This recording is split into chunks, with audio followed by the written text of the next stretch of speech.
part of having good public policy is to recognize the fallenness of human nature, our proneness to wander, as the hymn puts it, our susceptibility to temptation of all kinds, including sexual temptation, and to develop rational, common sense, thoughtful, intelligence policies, public policies, to try to put some safeguards, some guardrails, some fences around those proclivities, because people are going to get in trouble if they don't have these guardrails around their lives.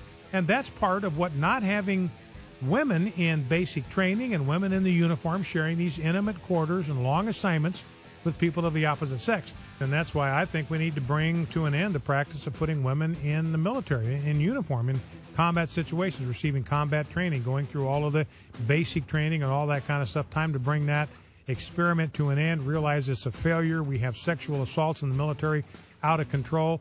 Time to recognize the gays in the military. That was a failure. We've got male sexual assaults out of control. New York Times saying that 90%, this is the New York Times figure, not mine, 90% of the offenders, the sexual offenders in the military, are serial offenders, serial rapists. So what the New York Times is saying, these male-on-male assaults, 90% of those are being committed by serial homosexual rapists. Time to recognize that that's a failed experiment and make some changes. As Saxby Chambliss says, we can't tolerate it. There's a man with a brain. Bryan Fisher. You know, there are problems with sexual misconduct in the Army? Well, who wants to take care of the sexual offenders? Just get rid of the women. That's a lot simpler. You know, this way they won't have anybody to commit sexual offense with. Or maybe is it too simple? Nah, he's bright. That guy knows what he's talking about. Maybe we should also get rid of women in the workforce, because, you know, men have a weakness there too. All men are weak, and when it comes to women, and therefore it would be terrible to try to subject them to women in the workforce. Women should just stay at home and be safe taking care of the children and cooking and cleaning house. That's it. That's the best place for women. That's the safe place.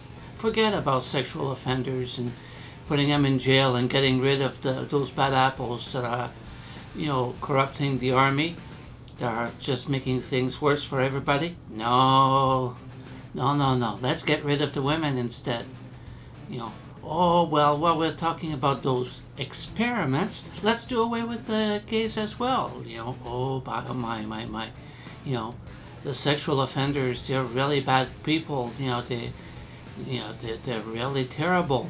So what are we gonna do? You know, let's get rid of the homosexuals and let's get rid of women. You know what? When it comes to idiots, he's hard to beat. Meanwhile, I'm gonna beat myself.